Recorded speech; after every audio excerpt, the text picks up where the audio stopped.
Assalamualaikum warahmatullahi wabarakatuh. Halo teman-teman semua, namaku Nazin Raina dan di pertemuan kali ini aku dan teman-temanku akan memberitahu kalian apa itu penyakit menular. Dan salah satu contohnya adalah penyakit menular seksual. Apa sebabnya dan bagaimana cara mencegahnya? So, without any further ado, let's just get started. Teman-teman, ternyata ada yang namanya penyakit menular seksual loh, atau yang biasa disebut dengan PMS. Jadi, PMS adalah penyakit yang biasa menyerang organ-organ seksual atau organ-organ reproduksi, dan penularannya melalui hubungan seks. Tapi hal ini tidak mutlak disebabkan oleh hubungan seksual. Ada penyakit seksual, namun bukan karena kontak hubungan seksual, misalnya AIDS. PMS tentunya disebabkan oleh hal tertentu, tidak tiba-tiba terkena. Di antaranya ada pemakaian jarum secara bersamaan. Jadi, pemakaian jarum secara bergantian atau berulang-ulang tanpa sterilisasi dapat menyebabkan penularan penyakit. Contohnya hepatitis B, hepatitis C, dan HIV atau AIDS. Boleh saja kalau mau pemakaian bergantian jika sedang mendesak. Akan tetapi, pastikan untuk mensterilisasi jarum suntiknya ya. Yang kedua, ada pemakaian obat terlarang. Mengapa demikian? Karena mengonsumsi obat-obat terlarang membuat kondisi kita tidak stabil sehingga dapat memunculkan keputusan yang salah. Misalnya, melakukan hubungan seks di luar nikah serta menggunakan jarum suntik secara bergiliran. Selanjutnya, ada mengonsumsi minuman keras. Yap, alkohol. Mengonsumsi minuman beralkohol dapat menyebabkan pikiran menjadi tidak jernih, seperti yang kita tahu adalah perilaku seks yang menyimpang. Lalu, ada lagi tidak mendapat bekal pengetahuan tentang seks juga bahaya loh teman-teman, karena menyebabkan para remaja tidak berpikir jauh ke depan ketika melakukan seks bebas. Padahal nyatanya, pada usia remaja, seseorang lebih rentan terkena PMS. Jadi, siapkan ilmu dan berpikir sebelum melakukannya ya teman-teman. Next, ada seks bebas. Yang ini jelas dapat menularkan penyakit seksual, apalagi kalau berganti-ganti pasangan. Terakhir, ada disebabkan karena virus, bakteri, dan parasit. Itu semua hinggap di mana saja. Ada di bekas jarum suntik, ketika melakukan hubungan seksual, dan lain-lain. Oleh sebab itu semua, kita harus bisa menjaga diri ya teman-teman, agar terhindar dari penyakit menular seksual. Macam-macam penyakit menular seksual atau PMS. A. Jenis PMS disebabkan oleh virus. Ada 6. Yang pertama, herpes genital. Herpes genital disebabkan oleh virus herpes simplex, yang mana penularannya disebabkan oleh kontak dengan lesi herpes, air liur pasangan yang terinfeksi, cairan tubuh, area kulit kelamin pada pasangan dengan herpes kelamin. Yang kedua, hepatitis B. Disebabkan oleh virus dengan nama yang sama, yaitu hepatitis B. Virus ini biasanya ditemukan pada darah, cairan vagina, air liur, dan sperma. Ketiga, hepatitis D. Hepatitis D hanya bisa dialami oleh seseorang yang mengidap infeksi hepatitis B aktif. Cara penularannya mirip dengan hepatitis B, namun lebih sering terjadi pada penggunaan jarum suntik yang bergantian dibandingkan hubungan seksual. Keempat, kutil kelamin. Virus ini dikenal sebagai human papillomavirus. Penyakit ini tidak menimbulkan rasa sakit, tetapi biasanya akan muncul rasa gatal dan memerah. Kelima, molluscum contagiosum. Virus ini menyebabkan munculnya benjolan kecil berwarna seperti daging segar dan menular melalui kontak fisik dengan penderitanya, termasuk hubungan seksual. Yang terakhir, HIV. Dapat tertular melalui hubungan seks yang tidak aman, berbagi alat suntik ataupun jarum dari ibu kepada bayinya saat melahirkan maupun melalui transfusi darah. B. Jenis PMS disebabkan oleh bakteri. Yang pertama, gonore atau kencing nanah.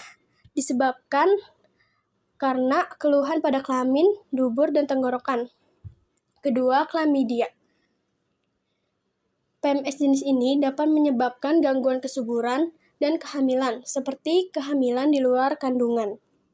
Ketiga, sifilis. Sifilis dapat menyebabkan luka pada area kelamin, mulut, atau dubur, dan sifilis ini sifatnya menular. Yang keempat, adenovanosis. Penyakit ini biasa terjadi melalui vagina atau seks anal dan sangat jarang tertular melalui seks oral. Biasanya penderita ini adalah seorang pria. Yang terakhir, Sancroid. Gejala khasnya adalah luka pada area kelamin yang sangat nyeri. Jenis PMS disebabkan parasit. 1. Skabies atau kudis. Parasit ini bisa ditularkan melalui kontak tubuh secara langsung, melalui baju, peralatan tidur, atau handuk yang terinfeksi. Gejala dan tanda penyakit skabies umumnya adalah rasa gatal di malam hari, yang terdapat bekas galian yang biasanya berbentuk luka atau benjolan pada kulit. Yang kedua, kutu rambut kemaluan, yaitu serangga parasit kecil yang hidup di rambut tubuh. Di antaranya rambut kemaluan, bulu ketiak, rambut tubuh, jenggot, alis, dan bulu mata. Penularannya terjadi dengan kontak tubuh langsung dan sering kali terjadi saat hubungan seksual. D. Jenis PMS disebabkan oleh jamur. Pertama, Tinea cruis. Tinea cruis ini menyerang kulit di sekitar alat kelamin, paha, bagian dalam, serta bokong. Jamur ini menyebabkan ruam merah dan rasa gatal.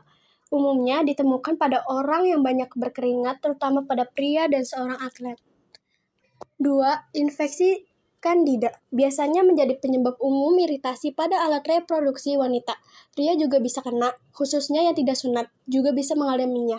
Jamur ini bisa membahayakan tubuh bila berkembang biak tidak terkendali atau masuk ke aliran darah, ginjal, jantung, dan otak. Jenis PMS disebabkan oleh protozoa. Trichomoniasis, penyakit menular seksual yang disebabkan oleh protozoa yang bernama Trichomonas vaginalis. Kondisi ini mudah sekali ditularkan melalui hubungan seksual. Umumnya tidak bergejala.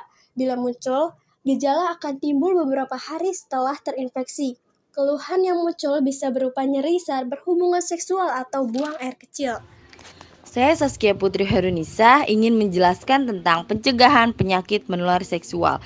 Yang pertama, seks bebas. Yang kedua, jangan berhubungan dengan pasangan yang terinfeksi saat pasanganmu terinfeksi penyakit menular seksual, seperti sifilis atau gonore.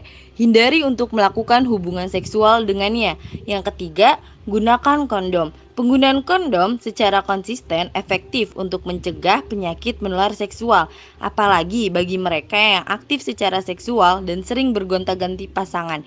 Yang keempat, sunat pada laki-laki. Hal yang satu ini terbukti dapat memangkas resiko kaum Adam untuk terkena penyakit dari hubungan seksual sebanyak 60%.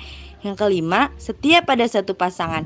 Pastikan pasanganmu hanya berhubungan seksual dengan dirimu. Penyakit HIV/AIDS. Pengertian HIV. HIV atau Human Immunodeficiency Virus adalah jenis virus yang menyerang dan menghancurkan sel CD4 atau yang dikenal jenis sel darah putih atau sel T. Pengertian AIDS. AIDS atau Acquired Immunodeficiency Syndrome adalah kumpulan gejala dan infeksi atau sindrom yang muncul karena rusaknya sistem kekebalan tubuh manusia. Secara singkatnya, AIDS merupakan tahap akhir dari penyakit HIV dan dapat menyebabkan kematian. Infeksi HIV atau AIDS pada kebanyakan ODHA atau orang dengan HIV/AIDS tidak menunjukkan tanda atau gejala HIV/AIDS yang khas dalam beberapa tahun pertama terinfeksi. Bahaya HIV/AIDS. A.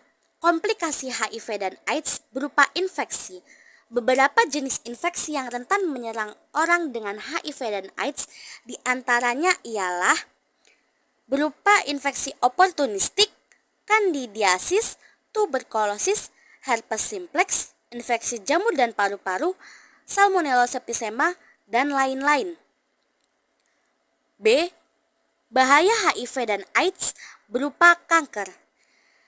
Beberapa jenis kanker yang rentan dialami oleh ODHA adalah kanker kelenjar getah bening atau limfoma, kanker pembuluh darah sarkoma Kaposi, dan kanker serviks.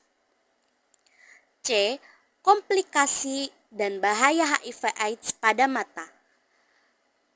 Gangguan penglihatan akibat HIV/AIDS dapat berwujud ringan, seperti penglihatan kabur sampai yang mengarah pada kebutaan seperti pendarahan retina. D. Komplikasi HIV dan AIDS lain yang mungkin terjadi. Komplikasi penyakit yang kerap ditemukan pada penderita HIV/AIDS sebagai berikut: toksoplasmosis, kriptosporidium, Leptospirosis. D. Komplikasi HIV dan AIDS lain yang mungkin terjadi. Komplikasi penyakit yang kerap ditemukan pada penderita HIV AIDS sebagai berikut: toksoplasmosis, cryptosporidiosis, cytomegalovirus, pneumonia kronis, penyakit ginjal, dan lain-lain. Saya Bukhari Muslim ingin menjelaskan tentang penularan penyakit HIV atau AIDS. Pada dasarnya, HIV dapat ditularkan melalui cairan tubuh, termasuk darah, air mani, dan air susu ibu yang terinfeksi HIV. Beberapa cara penularan HIV atau AIDS sebagai berikut.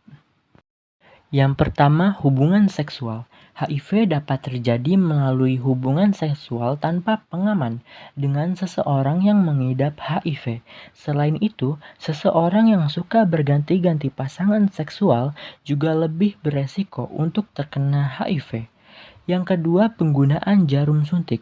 HIV dapat ditularkan melalui jarum suntik yang terkontaminasi darah orang yang terinfeksi HIV.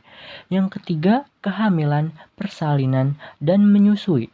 Seorang ibu yang terinfeksi HIV dan mengandung atau menyusui beresiko tinggi untuk menularkan HIV kepada bayinya.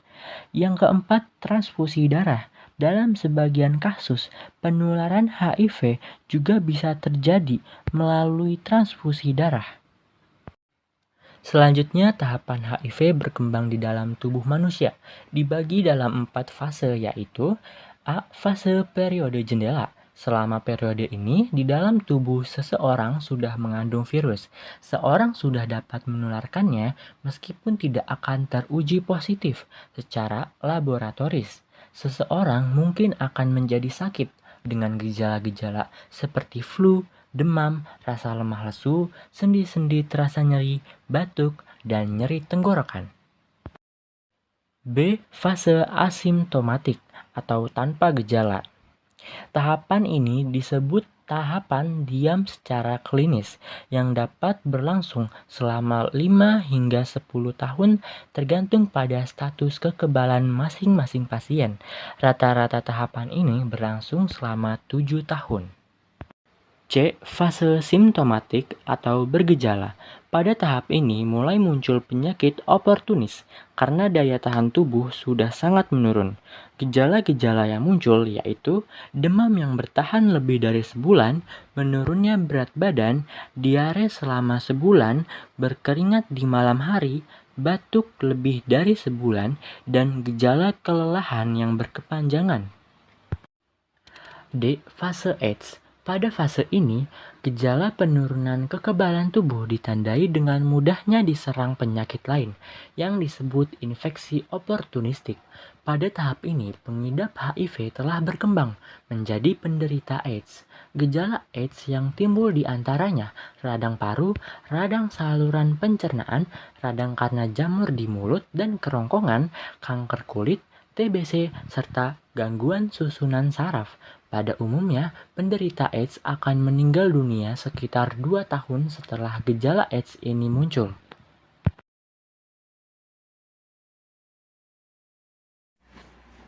Saya Arjun Faik Rahmat Diananto ingin menjelaskan bagaimana cara mencegah penyakit HIV atau AIDS.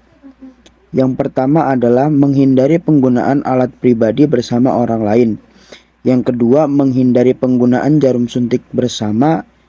Dan yang ketiga, menghindari penggunaan obat-obatan terlarang. Bagaimana cara pengobatan untuk orang yang terkena penyakit HIV atau AIDS? Caranya adalah penderita yang telah terdiagnosis HIV harus segera mendapatkan pengobatan berupa antiretroviral yang bekerja untuk mencegah virus HIV menggandakan diri dan menghancurkan sel CD4.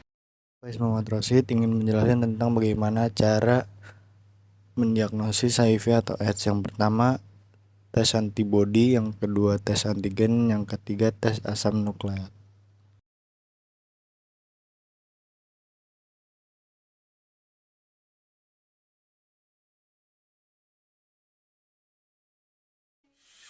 다음에 또 만나